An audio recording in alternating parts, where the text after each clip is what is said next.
Highlighted by Bank of America, and that's why we saw that 7.5% cut coming in for a Z Entertainment. Any particular view that you have on a Z Entertainment, particularly after the kind of fall we've seen? Is this an opportunity, or are you staying away? No, I think I would stay away. As we're discussing, where they are lacking right now is in spite of they having a content, in spite of they could have the first mover advantage. They are the place where they are actually falling behind is the telecom services, which they don't have. So I think Jio would be a clear winner in this, and what we had heard in the past is that they were looking for a strategic investor. So if the deal works out in favor of Jio, I think I would prefer Reliance to be a better bet, than going out and buying Z Entertainment this level. All right, it's advantage Jio as far as the television space is concerned. Media stocks under pressure today, led of course by the kind of cut that we saw coming in for a Z Entertainment.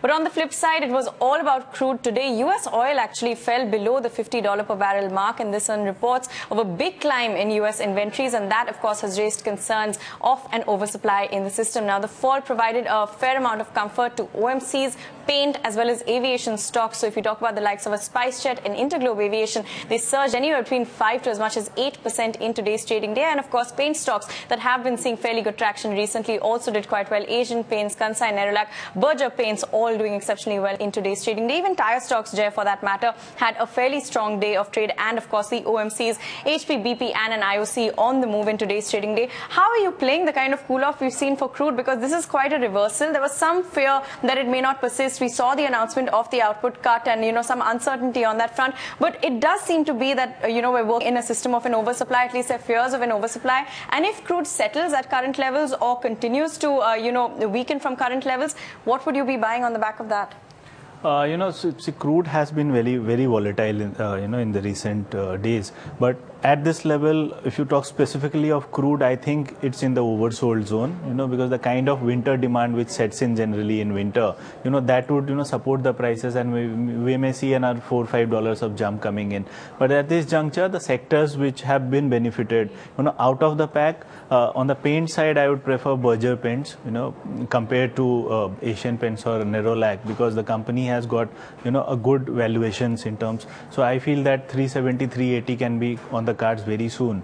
Again, on OMC names, I think IOC is better poised, because they have a buyback offer. The dividend, on 20th is going to be ex-dividend. So 6.75 rupees you are earning on the dividend. For any investor at this juncture, when the market looks very uncertain, a secure return if you get from the dividend, and also there is a buyback at 159.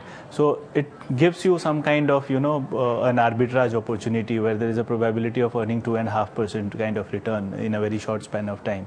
So IOC I would obviously prefer. On the tire space, Balkrishna Industries I like, but the stock has been, not performing till this moment. But I think a kind of jump could be anytime soon, because the kind of fundamentals the company enjoys. So around 930 odd levels, the stock looks very attractive, with a target of around 1150 in short run. All right, that's quite a bullish call coming